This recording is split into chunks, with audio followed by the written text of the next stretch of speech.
Hello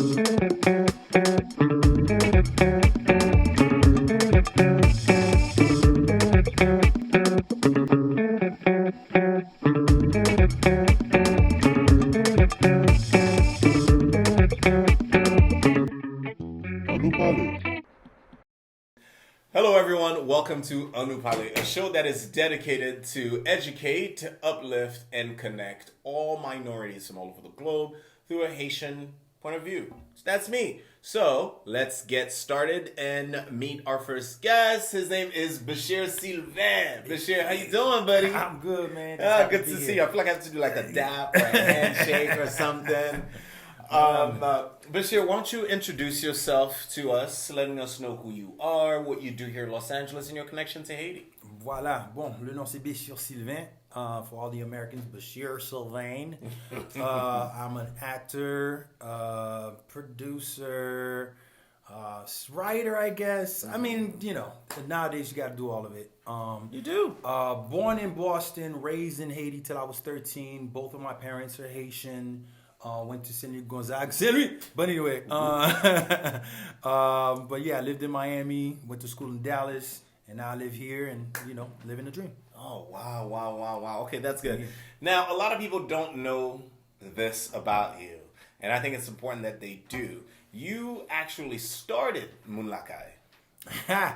I mean, you actually brought everybody together to actually make things work for Munlakai. You started to bring the Haitian community in Los Angeles together. What was that for you, and how does that work? Where did it come from, that idea? I mean, look, we live in California, which basically is the life of both worlds, where you get Montaño, Haiti, and then you got a little Miami. Yes. You know what I'm saying? If you put Haiti and Miami together, you get California. And at first, we didn't see that. I didn't see too many of us out here. I didn't know if there was any of us out there until, like, you know, I'll do an audition and I'll see a couple of us, like the very few roles that were out there for Haitian folks. You know, we'll meet each other. And then I remember I went to a party. Jean-Élie, who was in Insecure and all that stuff, he threw a party, and I met all these Haitians, and I literally went around and took everybody's number. I was like, Kino, bon numéro. And then we literally did our first event was going to hike. We went to Runyon because I just wanted to be around my people. It wasn't about trying to connect and everything like that. I wanted to at least have a community where we could be ourselves, because that's something that I realized. You know, I think anybody that's from another place or another country, one of the biggest things is that you don't want to lose yourself. And when you're not around it, you miss it. And sometimes, especially in LA, you don't realize how important it is that your culture stays with you. So once I felt that, and I remember my wife seeing that when we went to the party, she was just like, "Do you want me to leave?" And I was like, "No, I'm good. I'm just with my people." And suddenly I lose my English. I'm speaking like this. She's like, "What's wrong with you?" I was like, "Nothing. I'm with my people. I'm in Creole." You know what I'm saying? Anyway, so we did that, and that was the whole point. I was like, I don't care if it's two of us. I don't care if it's, you know, a whole group of us. Let's just meet once a month. I try to make it as feasible as possible, and I wanted to create an environment so people could feel comfortable and at home. You know what I'm saying? Whatever I could, when I could feed them, I feed people, whatever. And everybody just started coming in and became more consistent. And then we started doing like events and stuff like that. Everything, you know, that year, you know, we were in the soccer. We happened to be in the finals, and then all these Haitians just started popping out. And until we did that Flag Day, that's when we realized, oh snap, we have a whole community out here. The amount of people that turned up, I remember I thought 50 people were going to show up. Yes. I was okay with it. I was like, well, Cinco Mundo we win. It, yeah. We had about 300 Haitians showed up. Yeah. So it was very important for me to create that community, and now that it's growing. And now our goal is to make sure that we uplift anybody that's out here, and to let them know that there are people out here to support, and also continue to just uplift Haitian, period, especially in this industry. Yeah, so, you know, why not? Have you found that the community has been very open to you and how much you are involved in it and trying to get it to, you know, move and shake around in Los Angeles? Just like anything else, I'm learning that just like Hollywood, how small the community is, and at the same time how big the community is, right? So, you know, it's been very great to see how many people are open to just come together, and also how many people are dying for this, dying to find a place where we're still don't have a restaurant yet. You know what I'm saying? And that's something that we want to be involved in. We want to be able to help and, you know, promote and do whatever we can to create that community. So it's been extremely easy to find other people that are willing to come together and help each other out and just be there, dude. And that's especially in the industry of Hollywood. Like, you know, like the Mike Gallos and the Jean and the Jimmy Jean-Louis and all of them, like, you know, to have old heads come to you and be like, yo, let's come together, let's figure out some stuff. It's just a beautiful thing. So yeah, it's been very, very awesome. Wow. That's really good. That's really good to hear. Now, I went through your Instagram, and of course, I know you. I know this guy, okay? And so I see you're dabbling a lot more in producing and your writing also. Can you give us a background, like, how is that journey for you thus far? It steers from the same thing. Not, you know, I grew up watching TV my whole life. You know what I'm saying? Since I was in Haiti to here, and you know, being an actor, of course, has never been it's never the first thing that you want to do, especially as a Haitian person, because your parents won't let you. That's right. But the fact now that I'm in a place where I get to do that, my goal is to make sure that we are represented in everything that I do. So now I'm in a place where I kind of somewhat people starting to see me a little bit more, and I want to take advantage of that and really promote us and do stories that's going to deal with us. And I'm seeing a lot of people doing that, you know, and it's great. That's exciting. Yeah, to see other people, other content that's coming out and really pushing the Haitian agenda, you know, I think it's great, and we need more of it. Yeah. You know what I'm saying? What would you say, though, to a upcoming Haitian producer or director that kind of feels like, oh my God, I'm going to miss the boat if all these Haitians are doing it? You're not missing any boat. Okay. As long as you do something, you ain't missing nothing. You know what I'm saying? And that's the thing. And you'll be surprised at how many people are supporting each other. Because especially now, that whole no, that whole stuff missed me with all that, because there's so many opportunities right now. There's so many platforms out there that you could have 10 Haitian shows in every single platform, and it's okay. Those times of like, ooh, there can only be one. No, there can only be 100. You know what I'm saying? And that's where we're at now. And so just do it. Just do it. Just the same way that we started with, you know, doing this. Yeah. It's just a matter of, it's one at a time, Yeah. and it grows. And the key is to be consistent. Just be consistent in what you're doing. That's it. Don't worry about it. And we have too many examples and stories of people that literally, what I'm saying is exactly what they did, and the results is that clear. You got the Issa Rays. You got all these other people out there that literally, they're like, I just got my phone and I recorded it, and then I kept recording it every day, and next thing you know, I'm on HBO making millions. I'm just saying. Yeah. Well, there are a lot more steps. But those steps, that's the thing. But that's the main. Those steps are the main steps. Yeah. And those are usually the hardest.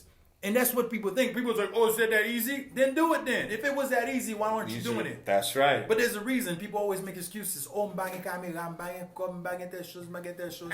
And it's like, all right, that's cool, but just do something. Do what you could do with what you have now, and do it consistently, and watch it grow. And if it's good content, it's gonna shine. Yeah.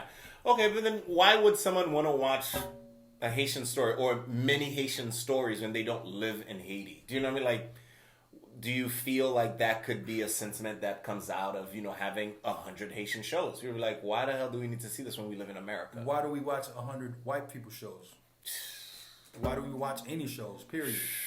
Because they're human beings. And this is the only story thus far. And please, anybody, DM me if I'm wrong. Name me one story that has not been told yet. Till this day is our story. So why not? This is the time, if anything, to flood the mainstream with our story, because there's so much history. Not only the stuff that's happening now, but stuff that's happened like from the beginning of time that people have no clue. Yeah. We still don't have a movie about the revolution that is globally. You know, Jimmy did his thing, he killed it. But there still hasn't been a movie where it's like, you know, oh shoot, yeah, remember 1804? Yeah, I saw that movie. Like, you know what I'm saying? Like, it's time. It's time for every story. And it's not only just us. the goal is to make sure that we not only inspire ourselves, but inspire the world to want to tell their story, because that's another perspective, which allows us to be a little bit more human, a little bit more sensitive, a little bit more passionate, especially in a time where we all are very sensitive and passionate about everything. So if we're gonna be passionate and sensitive about everything, then let's have all the stories to be passionate and sensitive about. Yeah. And I feel like ours is definitely one of them. Oh, wow. Okay, well now, aside from being an actor, producer, and all that stuff, you're also an activist, would you not say? This man, let me tell you, he is so humble and so modest, I don't even know. I have to literally pry it out of him, only because I know him, or else he wouldn't tell you guys. So now, I see that sometimes, I don't see you on there a lot, but sometimes I frequent Clubhouse, and I see you on there. And there's a room that you host. Right? And it's called, I want to say, Widowed and... What is it called again? Oh, Young, Black, and Widowed. Young, Black, and Widowed. And I wanted you to kind of give us an idea. Why are you a part of that? And how are you helping with that? And what is the story behind that? Yeah, I mean, I'm a widow. I'm a widower. My wife, Shannon, passed away. It's gonna be 3 years in October. Beautiful human being. Yeah, just an amazing person, and she was my wife. I love her to death. Oh. And so what I realized that, especially through going through grief, it's very calming, and it's also great with anything to meet somebody that had the same experiences as you. You know what I'm saying? With anything, as much as you want to, yes, there are other people that want to help, but there's nothing better to be able to be in a community so you don't feel alone, especially when you're dealing with situations that are not the norm. I think losing your child is not the norm, and losing your wife early or your husband early is not the norm. So there is this big pressure, especially in a society where you're just like, everybody else is married. Like my entire friends and family in my group, my core, they all are having kids and their families and everything like that. And I'm sitting there like, oh snap. So I met a really beautiful, amazing young woman, Jonah Joner. She lives in Kentucky.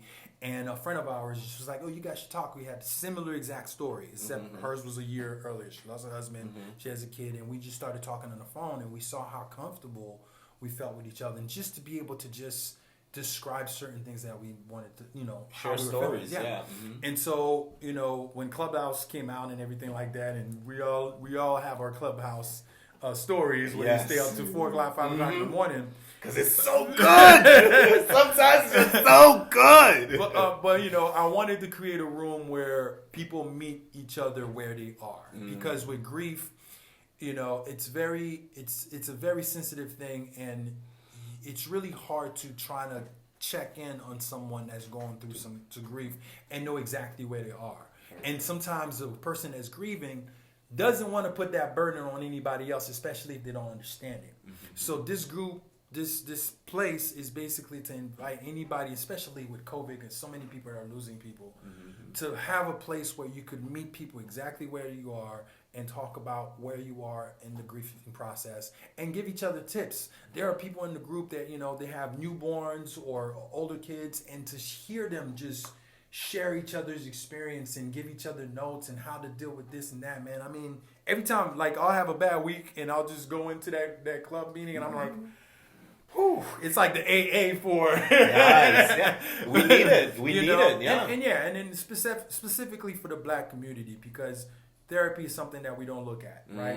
And so this is, I guess, our best way to kind of create a therapy type of place. No, we're not, and we always start off, we're not experts, we're not here to tell you what to do. We're here to literally meet you where you are so we could talk about it and just be there. Because at the end of the day, when it comes to grief, what you're feeling is okay. And a lot of times we feel guilty because we're around an environment that doesn't let us know that it's okay. Yeah. And also, I think you're kind of also providing like the first step to therapy, kind of. Do you know what I mean? Like, if I was really nervous about going into therapy, I'd be like, but then there's Clubhouse and I can jump in there and kind of talk to someone, and then all I keep hearing is everyone's like, go to therapy, encouraging me to go to therapy. It's good for you. And I'm speaking on this forum. I think it would help me be more apt to be like, okay, I'm going to therapy. I'm going to do it. So I think it's something great you're doing. Now, with Munlakai and the whole initiative, what is the initiative Munlakai? What do you want to see with Munlakai? I mean, I am a member of Munlakai, so this is basically me calling the pseudo-president. He hates being called the president, guys, okay? So I'm asking the president, where do we see Munlakai? You know, like, what do you want to do with it? Like, what's the next thing Munlakai is doing? Well, and that's the thing. The reason, and I'll tell everybody why I don't like being called the president. The reason why is because what I want Munlakai is to be is its own entity. It's a group thing. Mm-hmm. What I'm realizing, and we all know, because we're Haitian, we all know what works for our country, and we all know what doesn't work for our country. More than anything, we see that. And what I've learned is that if everybody is a part of something and they feel that they have a hand on it, it's more likely to succeed than when one person owns it. So for me, I want Munlakai to become its own entity where everybody is Munlakai. I want people to have a community, a place. Like, the goal is to basically be a cultural a place where when you come to LA, you want to know anything about Haitians in LA, Munlakai will tell you all of it. And I don't care if there's 500 other Munlakais out there. That's not the point. The point is to be able to have a community where we all could come together and support one another and really push the agenda of letting people know that we are here. And also to push us to be successful and be able to find really, really concrete ways of how to help our country and help ourselves here. I think I want it to be all of it, from being its own network to being its own cultural center to I want it to be involved in every single thing that is Haitian, where when at the end of the day we all feel like it's part of us. So I want it to be this big old entity. I want it to be a community. Gotcha. Now, also, being that, I am part of Munlakai and I know some of the things that we have done or that Munlakai has done, there's been a lot of donations also to a lot of nonprofits, including one of my own, which we go to Haiti and we've rebuilt a school and we help with scholarships. So now, I wanted to know, are we doing another Haitian Flag Day? Probably. Oh yeah. I mean, I've been waiting. I've just been waiting, bro. Like, I just been. Will there be a la? There'll be everything, dude. I'm trying to look, especially with everything that we did last year and the people that we met and people that came in. You know what I'm saying? Like Stephen. Was it Baboon or the Baboon? Oh, yeah, Brun. Brun. Brun. Yeah, Daniel Brun. Daniel Brun. Yes. Daniel Brun. Daniel Brun. Daniel. I would love for Daniel to be here. Yeah, you guys said the French with Daniel Brun. Daniel Brun, s'il te plaît. Si tu peux venir ici à California. We could bless us because we need you. We need all of them. But no, that's the hope, man. I mean, and also, with helping. Again, because I want it to be a community, and what does a community do? We take care of each other. Yeah. And that's what I was one of the first. It is still, and was one of the first thing that started the whole thing, is be able to find groups of people that are helping communities, and we were like, yo, how can we do this? And not only in a way of like, we wanted to be able to do things that are fun and at the same time helping folks. That's why we did the comedy show. Yes. Like, instead of like having somebody come up to you who's like, donate money to help Haiti, and that's it. Yeah. So why not create an environment where people could feel good and happy, and they're giving not only, yes, they're giving money, but at the same time they're enjoying themselves, they're enjoying being with the people. And I think that's a better way to really find help. So that's why we do some of the events. Like when we did the comedy show, man, and we had tell us about the comedy show. Like, where was it? How many you had? We did a comedy show at Laugh Factory, and we literally flew in Success Your Cousin. Dude, first of all, so we're chilling here. Nah, F that, dude. We're chilling here, and we're like, yeah, you know what I'm saying? I'm like, yo, I met this dude. I met this dude, Paul, and man, he has this comedy thing that he does, and I'm like, I gotta connect on Laugh Factory. We gotta connect, and he's like, oh, all right, cool. I was like, man, we should do a Haitian night. I mean, I know all these Haitian comedians. We should do a Haitian night. And he's like, oh, okay. I was like, man, who should we have? I was like, no, I could call my boy Malik. You know what I'm saying? I could call my boy Haiti. And he's like, oh, my cousin is Success. And me and Steven literally like, what? He's like, yeah, he's my cousin. Yeah. I was like, wait, what do you mean? Like your cousin or your cousin? No, cousin. Yeah. For me. And I was like, wow, bro. It's a small world. Dude. Yeah. And it was beautiful, man. And we raised money for Travel and Give. And We you did, know, yeah. and it was so great to see people like driving from Vegas to come see the show, and it was packed. It was so much fun, and to see the comedians having such a great time and wanted to give their time for a better cause, man. That's, to me, like there's no better way. Satisfaction is to see you really making a difference in any way, and also making a difference while having fun. You know what I'm saying? And then we threw a party after that, and people came to the after party. I mean, you know, there are so many creative ways that we can do. We could help people. Okay, well then now it sounds like you have 2 events. Are they going to be annually?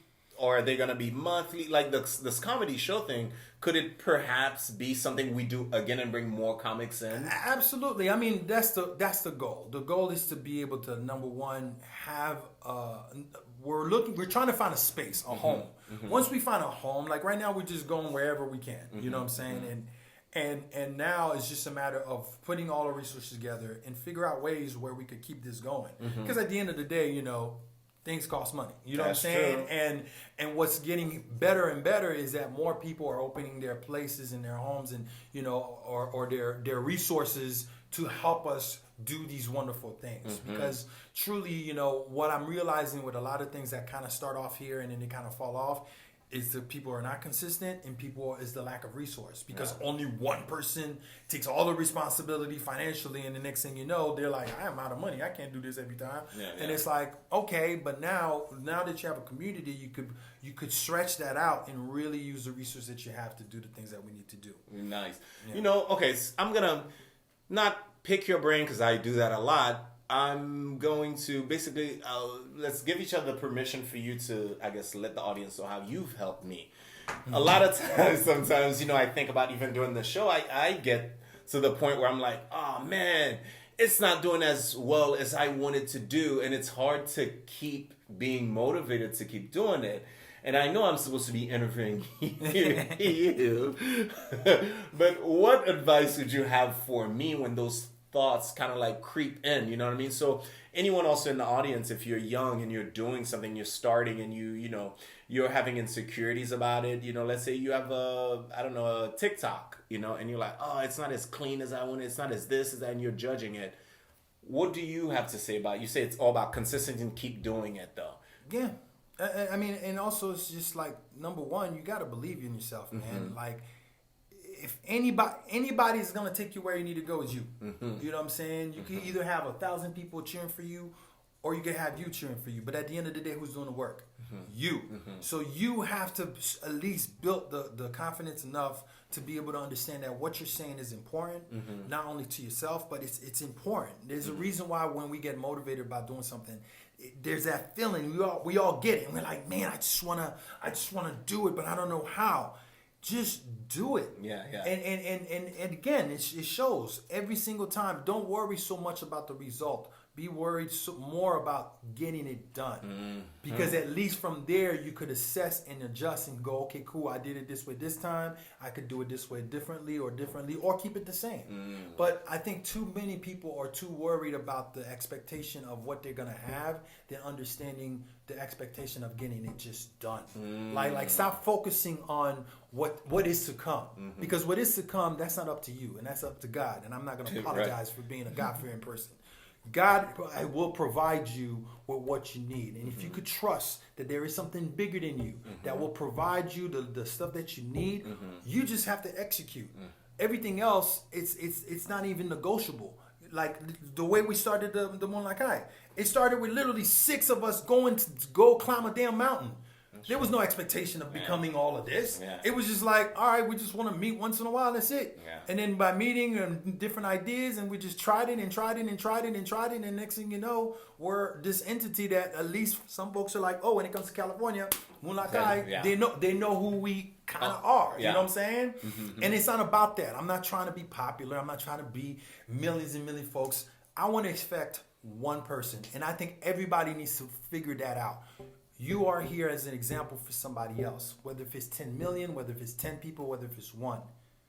Everything that you put out, think about that one person that's going to change their lives because of that. That one person that's going to go, man, I don't think I could do it. I don't think I could do it. And then they look at it and they go, he just did it. I could do that. Boom. You just inspired the future right there. And it was one person. So that's why I don't care about views. I don't care about how many people look at it. As long as it's a person, it's a one. Let me take that back. I do care as long as it's one. Yeah. As long as it's one person. Now, if it's zero, then we got to think something else. Yeah, then we messed up. Okay, well then, would that be something? Would you say that's something you take into your acting, though? This whole mentality of what you just explained to me, how it works for you about when you start something to keep doing it, have God in it, be involved, consistency, keep learning. Is that something you use for your acting also? Yeah. I mean, I now for the past 6 years. I pray for every role that I get. When I get a role, the first thing I ask is, where's God in this? What am I doing this? And I've literally turned down stuff because I'm like, it's cool, but it's not saying anything. Now, when you say acting, or do you mean acting the craft or acting as a business? Because I really want... Okay, both. All right. Both. It's the same thing for me. I'm at a place now which is great because that's all I do. But now I have to be very careful of what I put out there because, again, that example, that one person is going to be looking at it and go, ooh, I want to do what he does. And I want to be able to be a testimony, you know what I'm saying? And life and art, and that's what it is for me. Okay. All right, Mr. Success Professional. You know what I'm saying? Mr. Humble. A lot of people might think that your journey to where you are at now is like it's pretty much done or you've made it, right? And everything is good for you because you have steady jobs that you're doing and you're happy. Was it always like this or did you have to do random jobs or you came and it's like, I got discovered?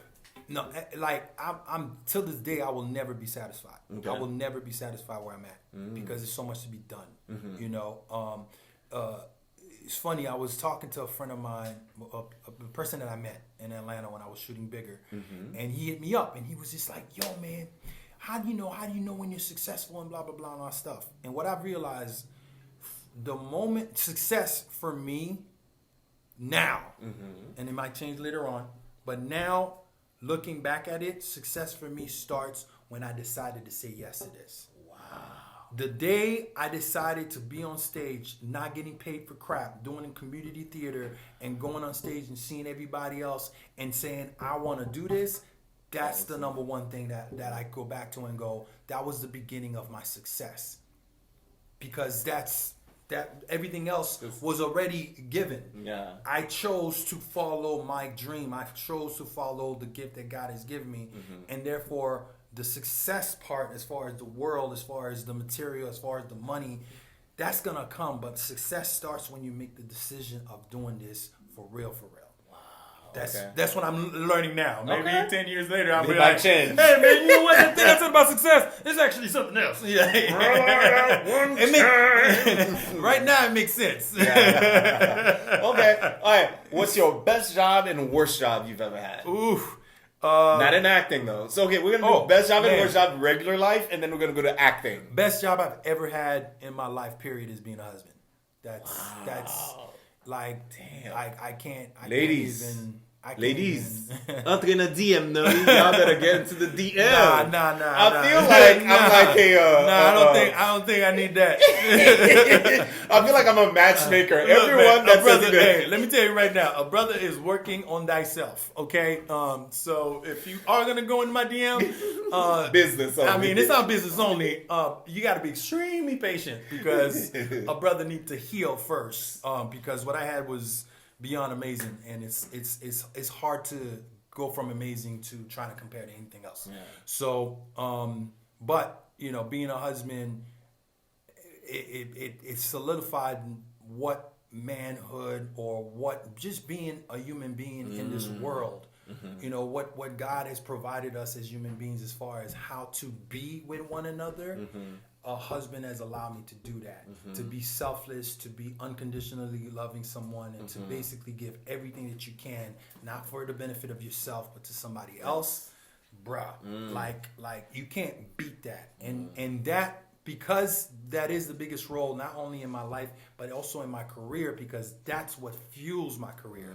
That's what gives me the ability to tap into whatever emotions, whatever things that I'm going to go for. And then you're like, man, why does he seem so grown?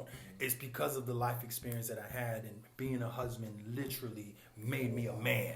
Wow. It makes you a man. And then the next step is to become a father. And when you become a father, I think that's when you become this, like, you know, Baba. Exactly. African culture. You know what Baba. I'm saying? Yeah. You're just like, yo, I know everything. You know what I'm saying? Everything. But Yes. but for now, you know, that is the greatest role I've ever played in my life. Wow. Yes. So you guys, this is our fearless leader. Fearless leader. Okay, he doesn't like to be called president. Sometimes I don't know what to call him, so we call him Parrain. Okay, Parrain Bechir Vini. We met Parrain. Okay, so Bechir, thank you so much, though. And you know, I just want to point out to everyone and to you how open you are about, you know, learning more about yourself, the inner works of Bechir, and how unapologetic you are about that. It actually opens up the door for a lot of other young Black Haitian males to be like, you know what, I should be able to talk about this. It's normal. It is only human and it's natural. So I really do thank you for that. And honestly, really, for being an example for all of us. You know, you're a legit professional in every shape, way, and form. You know what I mean? In the way that all of us are trying to do it. You know what I mean? And you're doing it and consistently doing it. So I'm hats off to you. And I want to tell, you know, we are proud of you.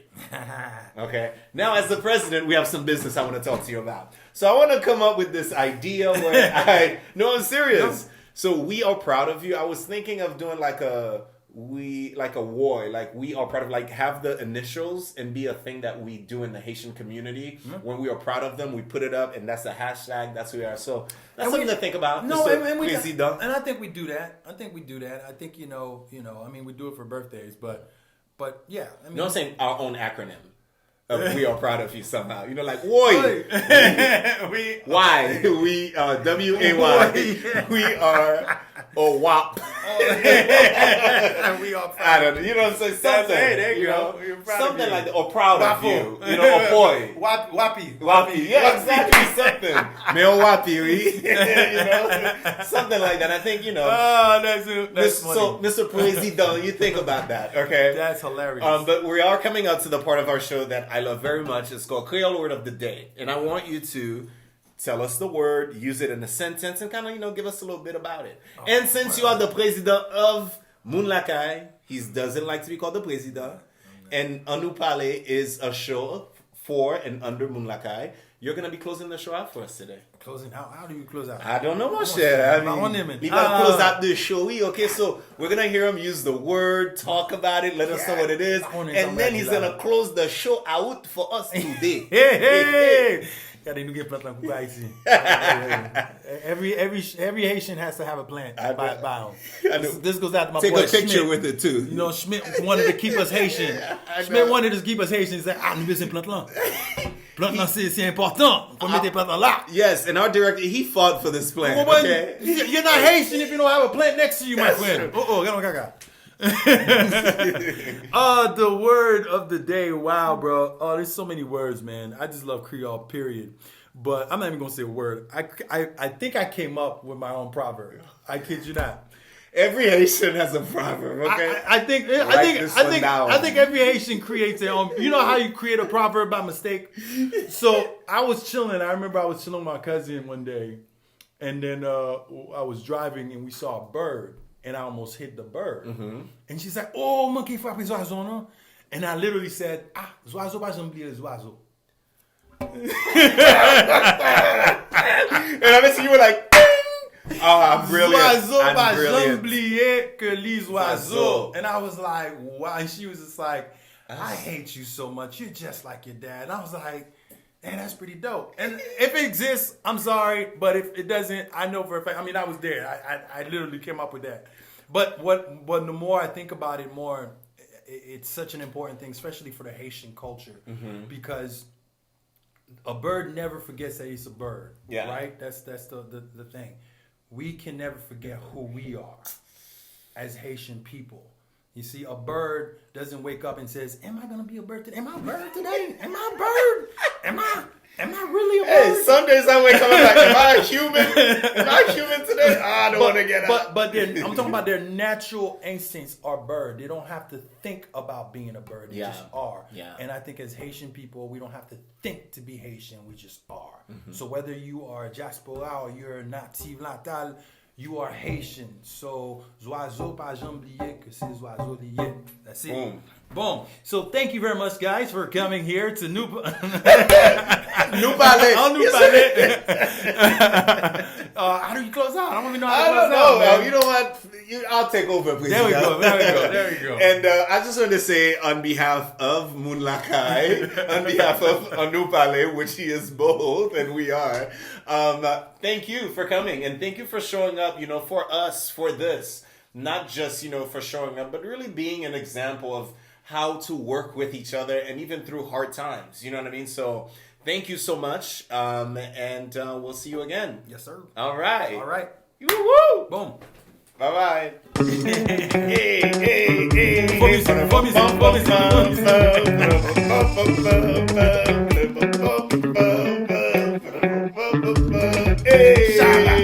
Shabba.